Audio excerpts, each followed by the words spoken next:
On PrimeTime Politics, a multi-billion-dollar investment. And we're delivering a national anchor for Canada's electric vehicle supply chain. The federal government bets big on electric batteries, committing a reported $13 billion for a Volkswagen plant to be built in St. Thomas, Ontario. Will this secure jobs for the future? Will it have the economic benefits Ottawa is hoping for? We'll speak to our weekend journalist panel about the subject. Also, with the Public Service Alliance on strike, other public unions are joining the pickets and explaining why many federal workers are frustrated with the Trudeau government. Coming up, we'll speak with union leader Jennifer Carr.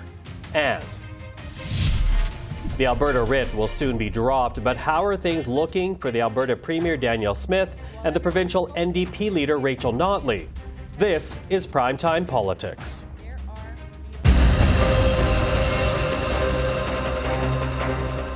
Hello everyone, I'm Michael Serapio.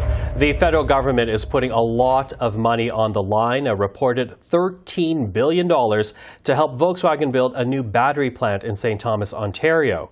It has the potential to be the automaker's biggest gigafactory in the world and could provide tens of thousands of direct and indirect jobs in the years to come. Still, not everyone is convinced of the investment, which the Prime Minister addressed Friday. Do we want to throw up our hands and say, oh, it's just too tough out there? The world is too complicated. Canada is broken. We're never going to be able to succeed in this. Let's get really mad instead. Sorry, anger doesn't deliver this plant in St. Thomas. Confidence, hard work, optimism, and a willingness to invest in Canadians and in the brightest possible future for all. That's why we're here today, and that's the work we're going to continue doing as a government with our friends and partners to build a better future for all Canadians. With more on the Volkswagen announcement and the other stories of this past week, we're now joined by Robert Fife, Ottawa Bureau Chief for the Globe and Mail, Tonda McCharles, the Ottawa Bureau Chief for the Toronto Star, and Catherine Levesque, parliamentary reporter with the National Post. Good to see all three of you. Thanks for having us. Tonda, I'm going to start with you here because it was interesting to see the number of swipes the Prime Minister was making against Pierre Poilievre during the announcement in St. Thomas, Ontario. But Poilievre, criticized by the Prime Minister, in part because Poilievre has been critical about the amount of money put into this plant. Was it necessary to invest the billions of dollars, given the fact that the federal government has already signed battery deals with Stellantis and Ford? Well, I mean, I think that's going to be the multi-billion-dollar question. Was it necessary?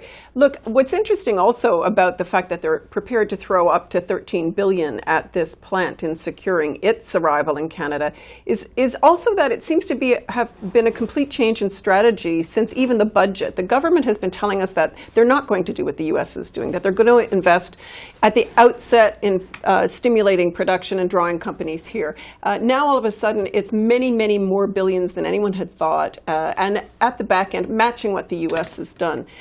If it does succeed in not just bringing this plant here, but in spawning a whole broader industry, down the road, we'll all look back and say, yes, it was a good investment. But right now, it looks like billions of dollars that people were not advised it was going to be. And I think that the questions being raised about how much transparency we're getting on it are valid questions, and questions this government really doesn't like to answer. Bob, what do you think? Because again, Pierre Poilievre, I think of just last month, he was on Twitter essentially saying, why is all this money going to a foreign company?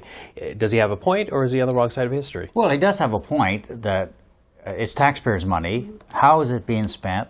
How does it work out? In fact, he wrote today to the Parliamentary Budget Office to say, look, can you provide us with an analysis of this to see if there's value for money out of this, which I think is quite legitimate.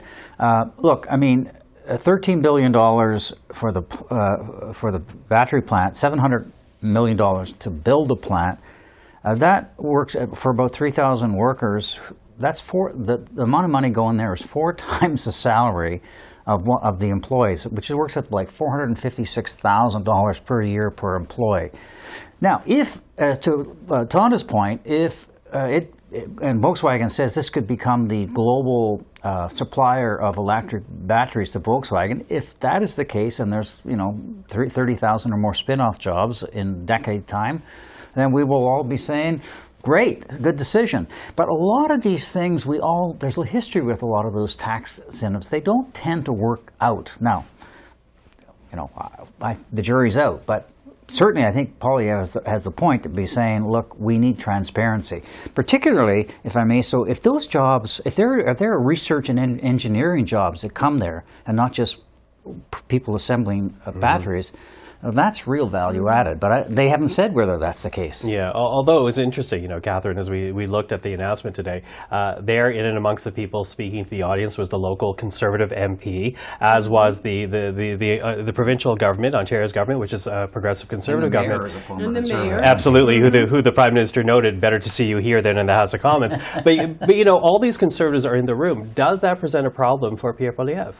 I think so. And I don't think Karen Vecchio, the MP who was there, had a great time because, Justin Trudeau basically pointed at her and said, see, maybe you should be convincing your own leader, of the importance of these subsidies. So, look, I think it's kind of interesting that, the Prime Minister felt the need to kind of point out the different types of Conservatives, right? Clearly, the person leading the Conservative Party of Canada is a populist. He's kind of going out and talking down on all these investments. And then on the other hand, you have, Doug Ford, progressive Conservative premier, saying, well, look, actually, we want this money. We want these investments, and this is, these are good jobs. So I thought it was interesting that he felt the need to point that out. Mm-hmm. But I don't think that's necessarily good news for Pierre Poilievre, right? Because, people have just reelected Doug Ford. I think he's doing relatively well. And Pierre Poilievre is definitely not the same type of Conservative as of right now. I would also point out that Karen Vecchio, also, it put her in an awkward position also because she did not support Pierre Poilievre in the last leadership race. She supported Jean Charest. So Mr. Trudeau really knew what he was doing there. He was kind of pointing out the differences between the different Conservatives. It just seemed like a bit of a partisan rant, frankly, in a venue and at an event where Conservatives under Doug Ford's government had come together with the Liberal government to produce what the governments are arguing is a great and a unified venture. And then to go on a partisan sort of rant against the federal opposition in Ottawa, I was thinking, are the VW executives, they're probably counting their billions, but are they rolling their eyes? Yeah, and Poilievre hasn't said don't give the money. He's just saying, where's the value here? That's how much per job, and tell us, right? Well, the Prime Minister might still be stinging, from the question period on Wednesday, because as we talk about the VW plan, I also want to talk about the Prime Minister's trip to Jamaica, because it was Justin Trudeau who was taking it on the chin on Wednesday over that issue, going to Jamaica, staying with family friends as he describes them, but still wealthy donors to the Trudeau Foundation. So Bob, when you think about the controversy this has caused, what's more problematic here? The fact that this is tied to people who donated to the Trudeau Foundation, or is it the fact that the Prime Minister optically went on this very lavish vacation when most Canadians cannot afford to go on a vacation? I think it's the latter one. And if you talk to experienced Liberals, they would say to you, I would advise them not to do it. So somebody in the Prime Minister's office, or perhaps his wife Sophie, is saying, I'm going to go, and I don't care what the public thinks, because it does send a message of I'm an elite, I'm very privileged, particularly at a time when economic conditions in the country are not that great. But Trudeau doesn't seem to care. I want my vacations, and I want to party and vacation with very wealthy people, and the rest of you can eat cake.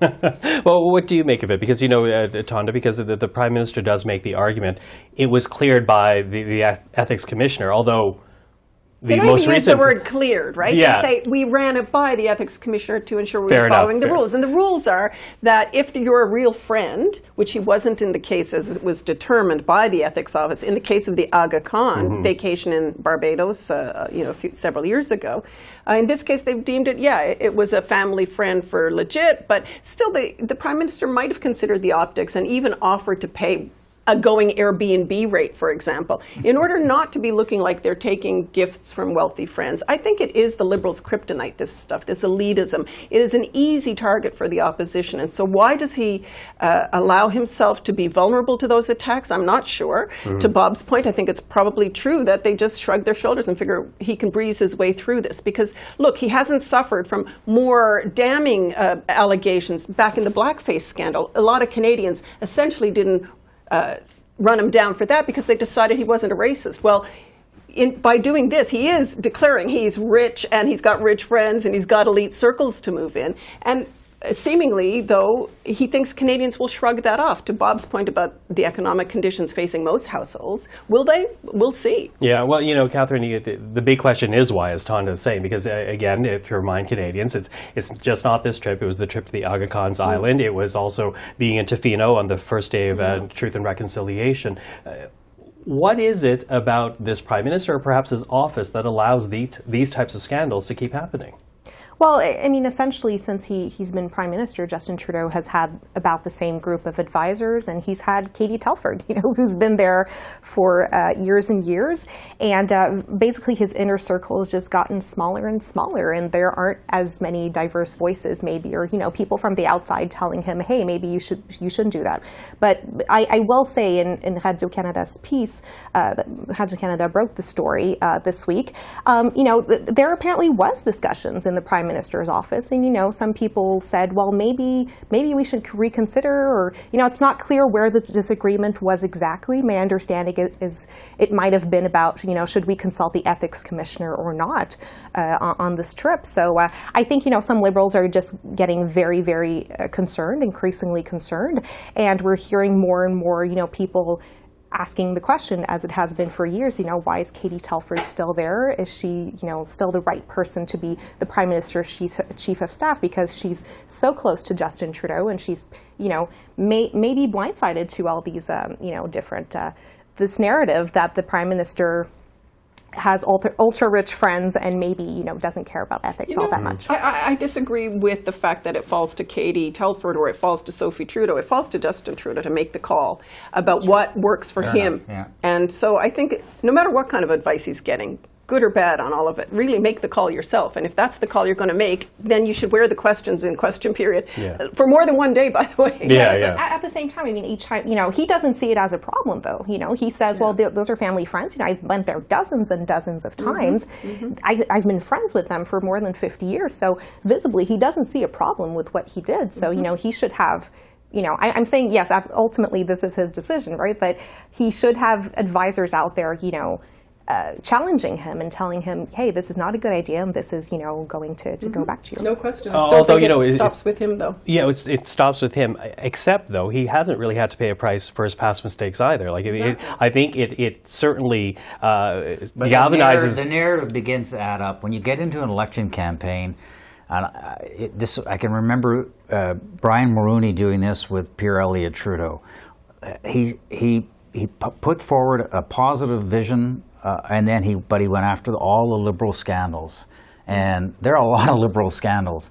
And the funny thing about Paulie, I saw what he put out on the weekend, which was a very inspirational speech talking about ordinary people and how valuable they are and what they make, their contribution to Canada. And you are the people that make this country. And then you say, oh, that's a stump speech that's going to be successful. And then he does these crazy tweets about the CBC and and you go like, what are you doing? Because there is a path to victory for Poilievre, but it's got to be one where there's a positive message. And you can paint the Liberals negative light for a lot of things, but you've got to get off this childish partisan stuff that he seems to be getting involved in. It's like he's not grown up. I think that what we're saying is that there's competing narratives within. So the Liberals have a competing and challenge to carry a consistent narrative that they care for ordinary Canadians and they understand their financial plight. Poilievre also has a challenge because while he seems to be going after big issues of importance to Canadians on that issue, he's playing small ball and nastily, and it's not working to his favor. Okay. Well, my bad news is that we're out of time. No. My good news is you are the people that make this panel. So, Bob Fife, Donovan Charles, Catherine Levesque, thank you for the time. Thank you. Thank you. As the Public Service Alliance of Canada continues its strike, other public service unions are encouraging their own members to show their support and to talk about that and what that means. We're now joined by Jennifer Carr. She is the president of the Professional Institute for the Public Service of Canada. Ms. Carr, thank you for joining us today. Thank you so much. Listen, I think it's worthwhile to lay the groundwork, if you will, for people at home, because while your union does represent public service workers, it is separate from PSAC. Can you explain who your members are? Yeah, so my members are, we are the second largest federal public service union. We represent 72,000 members across the country. We represent occupations such as engineers, scientists, auditors at the CRA, IT specialists, and healthcare workers. Mm-hmm. So again, separate from the striking workers right now, although you are calling on your members to show their solidarity, and you're not asking them to strike, but you are asking them to join the picket. Yeah, so it's very clearly we are not in a strike position, but we recognize that we are bargaining with the same employer, so it's very important that we show solidarity with our brothers and sisters who are trying to get Treasury Board to come to the table with a fair and reasonable deal. Mm-hmm. How do your members feel about their employer right now?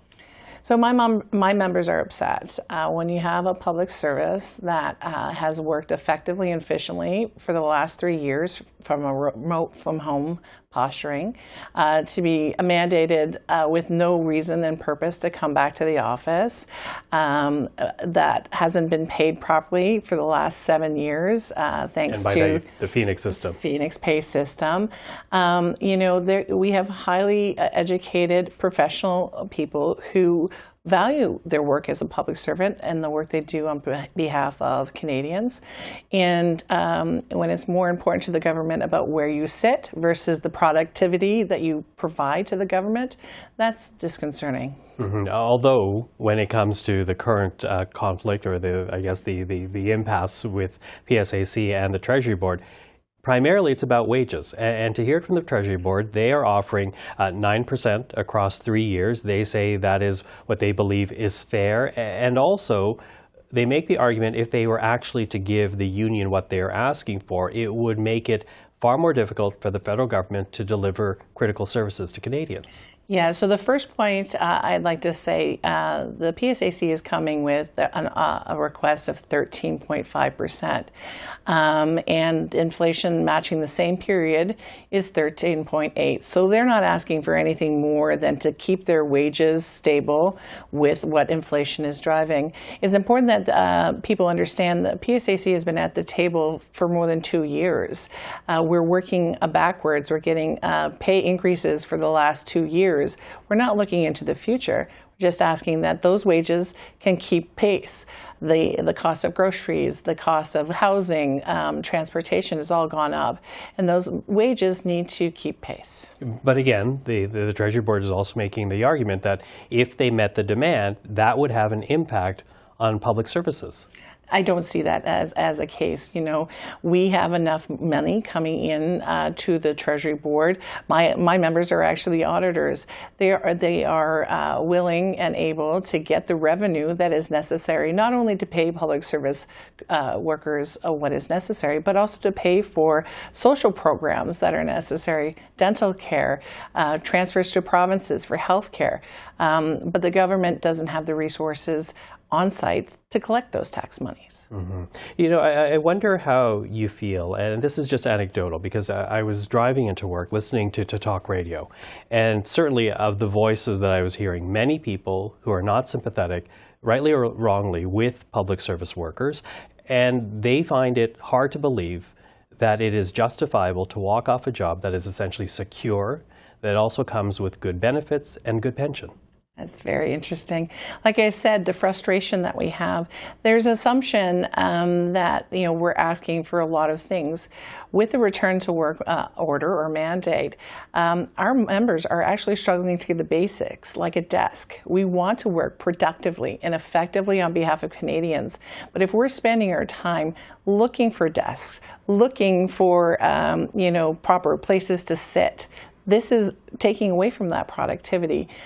So I think they should be more frustrated about the waste that is happening, the logistical nightmare that the government has created, which hinders our ability to deliver those services to Canadians. Mm-hmm. Now, it was interesting to listen to Mona Fortier as she and other ministers of the government were sitting during the press conference earlier this week, because when she was asked about pay, she said those who went on strike would get strike pay from the union.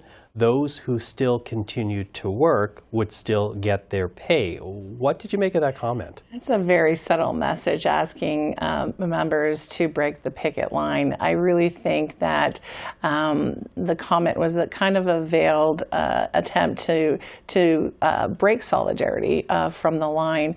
Again, this government hasn't been able to pay its workers properly for the last 7 years. So one of the reasons members are angry and on the picket line is because they just want to be paid a proper wage that keeps up with inflation so that they can pay their bills. Quickly losing time here, but given the fact that workers right now are this frustrated with their employer, in this case the federal government, and the federal government has not made any moves as of yet, are you worried about how long this strike might go? I'm not worried. I really think that because they're still at the table, this is very different from a strike where people walk away from the table. The PSAC is still a willing partner at the table with Treasury Board. We want to make a deal.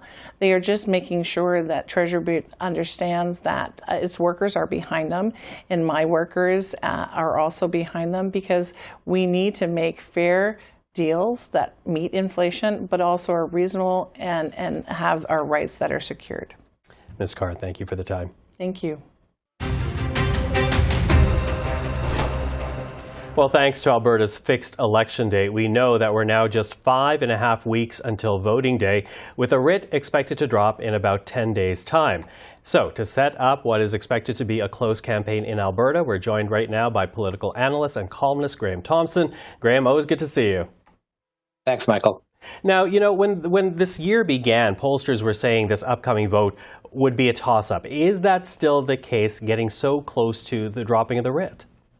Yeah, it absolutely is. It's amazing to see an election like this. This is really unheard of in Alberta elections. Normally, we kind of know beforehand who's going to win. And not always. Big surprise in 2015 when the NDP won. But normally, right now, we've got, for the first time, we have a binary electoral system, political system. In Alberta, we've got the NDP and the UCP. The UCP is in government, but the NDP has a really good chance of winning, and the UCP has a really good chance of winning. There's 87 seats up for grabs. You need 44 to form a majority.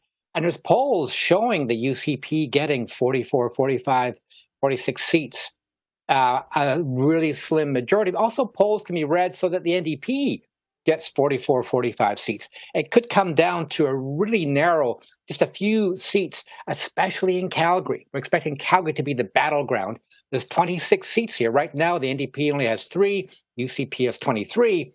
But a new poll out by Janet Brown, who did it for the CBC, she's a very well-respected pollster, was talking about the NDP winning maybe 18 seats in Calgary out of those 26.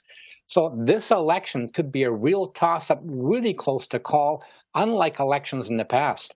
Now, how much of this boils down to Rachel Notley and Danielle Smith? How much of this boils down to the perception of the two leaders? Yeah, this is an interesting issue because, again, one of the questions on that poll I mentioned with Janet Brown just a matter of days ago was looking at how Calgarians, this is focused on Calgary, how Calgarians view the leaders, and most Calgarians see themselves as centrist on the political scale, not really left or right wing, and they view Notley as being kind of centrist, a little bit left, but centrist like them, and they view Danielle Smith as being way too far right wing. So this is a problem for Smith. In the past, we've seen a number of polls point to people tending to trust and like Rachel Notley, the NDP leader, much more than Danielle Smith, who just became premier, of course, just last year. So there's that trust factor, but also the sense of Calgarians, again, this is going to be the battleground. They see themselves more likely in Rachel Notley, more trust, and they like her better, see her as more like them than they do Danielle Smith. And so the thing is, Danielle Smith is becoming a major issue in this campaign, and not for the better when it comes to the UCP. So yes, likability and trust is going to be a big factor, I think, in this election, dealing with the leaders, not just the policies that they're projecting, but looking more at the leaders. Who do you trust the most? And it seems that Notley has the edge there. Well, you know, Danielle Smith did issue a paper about reforming the equalization formula, and it makes me wonder, is positioning herself as a defender of Alberta rights, is that a key issue right now? Will that work in her favor? Yeah, you're right. This is a big issue that UCP has used before. Conservatives have used over the years, fight back against Ottawa, especially when you've got a federal liberal government in play. And so you've got the UCP trying to make this an issue. You got Danielle Smith, of course, the Alberta Sovereignty Act that she brought in last year, fight back against Ottawa. And now you're right, today, releasing a paper looking at equalization, saying it's time to change equalization. Let's have Alberta deal with the other provinces to change equalization. This goes back to referendum in Alberta in 2021, when 60% or so of Albertans wanted to scrap equalization altogether. Of course, a province cannot scrap equalization. It's a federal program funded by federal dollars. But there's that narrative in Alberta politics that Ottawa is robbing us. In fact, Danielle Smith on the campaign trail last year to win the UCP leadership and become premier was talking about Ottawa stealing our money. They're robbing our money, she said. That's a very strong narrative, even though it's not true. It's a very strong narrative. We must fight back against Ottawa. So people want the premier to stand up to Ottawa. They don't like the Sovereignty Act, interestingly enough. So what's going to happen here is that they're putting the Sovereignty Act on the back burner and focusing more on, let's be working with other provinces to try and change equalization. I'm not saying other provinces are particularly in favor of changing equalization, especially those who receive money under the equalization formula. But this is a tactic, an issue that the UCP is raising right now to take the focus away from Danielle Smith and all the controversy surrounding her and focusing it more on what can Alberta do to push back against Ottawa. And that is a common theme in Alberta politics, and it can be very effective and very popular. Well, we are watching, as we said, just 10 days away from the dropping of the writ. Graham, always good to speak with you. Thank you for the time. My pleasure. Thanks. And that is our program for this evening. I'm Michael Serapio. For everyone here at CPAC, thank you for watching. We'll see you again next time.